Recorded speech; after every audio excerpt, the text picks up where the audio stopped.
Oprah Winfrey. I will never, never, as long as I'm black, I will never give up my power to another person. Oprah Winfrey. One morning in 1990, 17 million Americans were, as usual, watching the Oprah Winfrey Show on TV. Oprah was talking to 4 ordinary people who had all had problems at work. They each told a story of greedy companies, selfish bosses and lazy colleagues, while Oprah asked them questions, smiled and listened carefully. Many of the stories were familiar to the people across the US who were watching Oprah's show. Oprah's viewers were mostly ordinary Americans, and many of them had experienced similar problems in their offices, shops and factories. To these people, Oprah was one of them. She had come from a poor family, and she had had a tough childhood. She had had to fight for everything in her life. Oprah seemed to be someone who had suffered the same problems as they had, and who saw things in the same way. So everyone was looking forward to some fun when Oprah introduced her next guest. He was a writer on business called Harvey Mackay. You could see immediately that Mackay would be on the side of the bosses. He would try to explain why they often behaved badly towards ordinary workers. He would try to explain why the bosses earned such a lot of money while ordinary people earned so little. And then Oprah would have her chance to ask him a few difficult questions. She would tell him how ordinary people felt about big business. But Harvey Mackay surprised everyone. He didn't just talk and give answers. He started asking Oprah questions about her life. "It seems to me," he said to her after a few minutes, "that you're a tough but fair boss." Oprah looked pleased and called to the people who helped her at the back of the stage. "I'm very fair, aren't I, girls?" For many of Oprah's viewers, this was an interesting moment. They had watched her shows every day for many years, and they thought they knew most things about her. They had heard about her problems as a child whose parents had separated. They had listened to her tell them about her relationships. They even knew what she ate, and that she had often tried to lose weight. But Oprah was also a boss, and that idea was new and interesting to many of them. When they thought about it, it was clear that Oprah was much more than just a friendly woman on a popular talk show. Oprah didn't just appear on the Oprah Winfrey Show. She owned the Oprah Winfrey Show. That meant that she earned a lot of money from the advertisements in the breaks in the program. She also owned the studios where they made her show. It was one of the best TV production centers in the US, and it had cost around $20 million. In fact, her company, Harpo Productions, gave Oprah control over her life and over the lives of many other people. In the entertainment business, Oprah's love of control was famous. Although she was very busy, she signed every check for her company, so she always knew exactly how every cent was spent. It was perhaps strange that Oprah had become so interested in controlling her life. She had started in talk shows because she was so out of control. Her first jobs were as a newsreader for small radio and TV stations in the south of the US in the early 1970s. In those days, it was quite unusual for Americans to see a black woman reading the TV news. And in 1976, she was offered a job with a much bigger TV station in the city of Baltimore. Everyone thought she looked great on TV, but she didn't have the right character to be a good journalist. She always became too involved in the stories. When stories were sad, she sometimes started to cry. When the stories were happy, she was clearly happy too. "This is crazy," her bosses said. "We have to find this woman another job."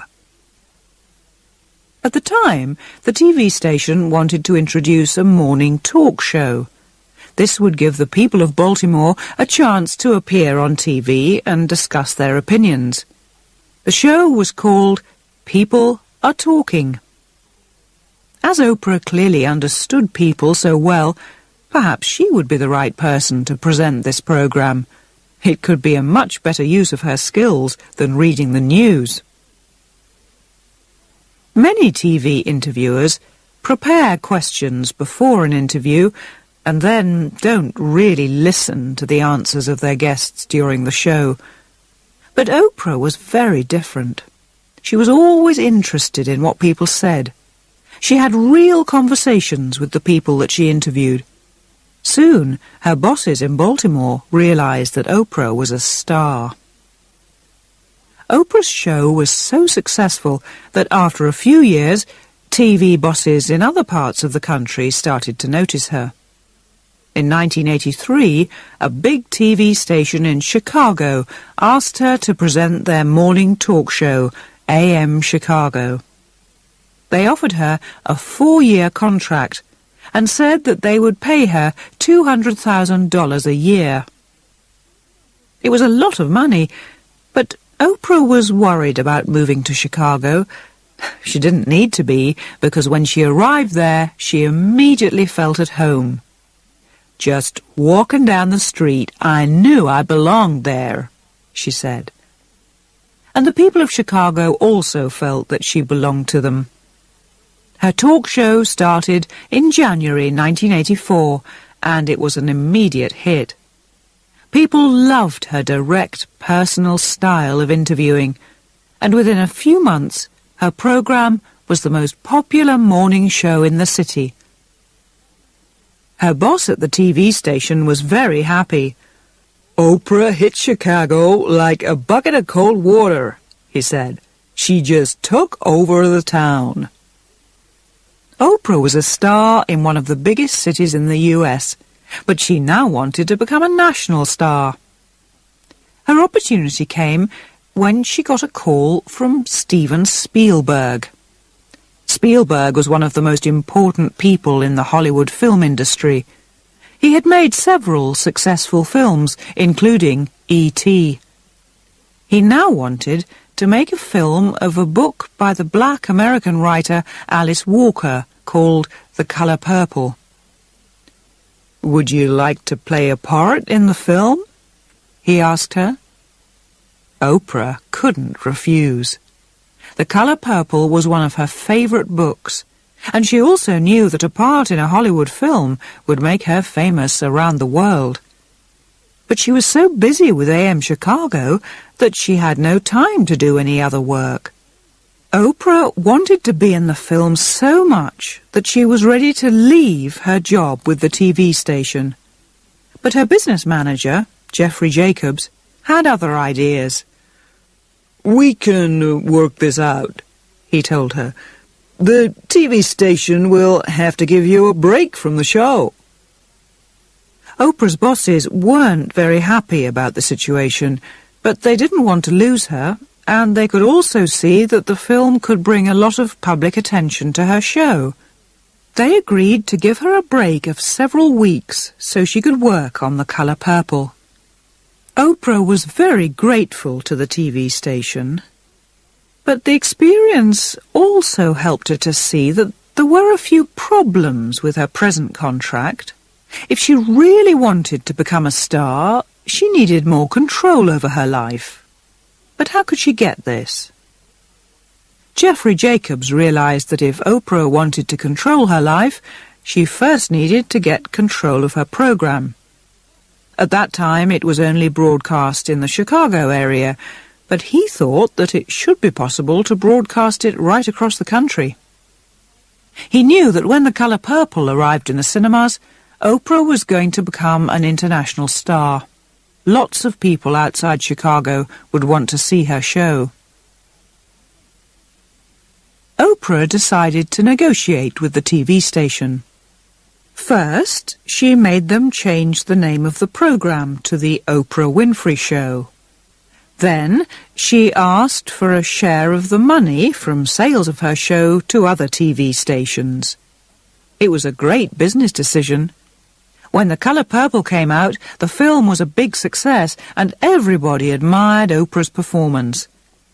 As a result, they all wanted to watch her TV show too.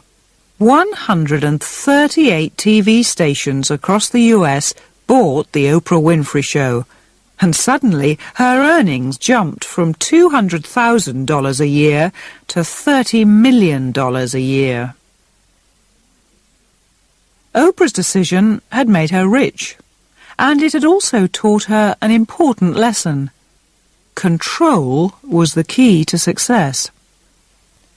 So in 1986, she started her own company called Harpo Productions. Harpo is Oprah spelled backwards. At first, it was just to create publicity for her show and to answer letters from viewers. But Oprah had big plans for her new company. In 1988, she started to negotiate with the bosses of the Chicago TV station again. This time, she wanted Harpo Productions to buy the Oprah Winfrey Show from them. The TV station bosses weren't happy. They knew that Harpo would still allow them to broadcast the show, but the deal meant that they were losing control of their most important program. As negotiations continued, it became clear that, if necessary, Oprah was prepared to walk away from her show and go to work in Hollywood. The TV station bosses realized they had no choice. They had to give Oprah what she wanted. As she now owned her own show, Oprah needed a place where she could record it. So she bought an old TV and film production center in West Chicago for $10 million. She then spent another $10 million on new equipment to make sure that Harpo Studios was the best production center in the city. Oprah could now make her shows at times which suited her, and she could also make more money from them. But her studio allowed her to do much more than that. In 1988, Harpo Productions started making other programs for TV, like The Women of Brewster Place. And soon, other companies were using Harpo Studios to make advertisements, films, and TV shows.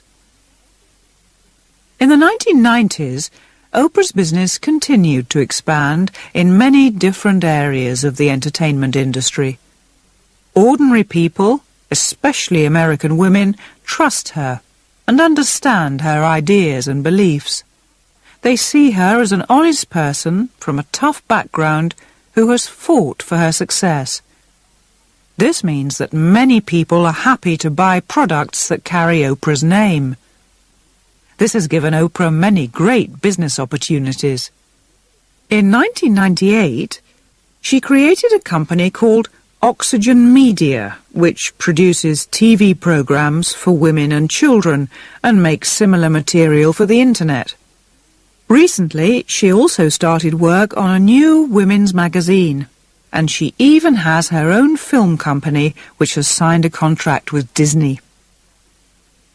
When Oprah had her 40th birthday in January 1994, she was already the most powerful woman in the world's entertainment industry, and also the most highly paid.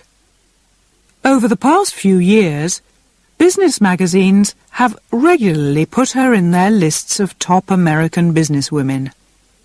At the same time, the Oprah Winfrey Show has continued to be as successful as ever, not just in the US, but also in many other countries around the world.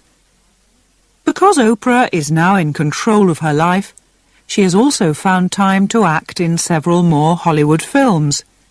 And as her business has grown, Oprah has become richer and richer. It now seems likely that she will become America's first black billionaire.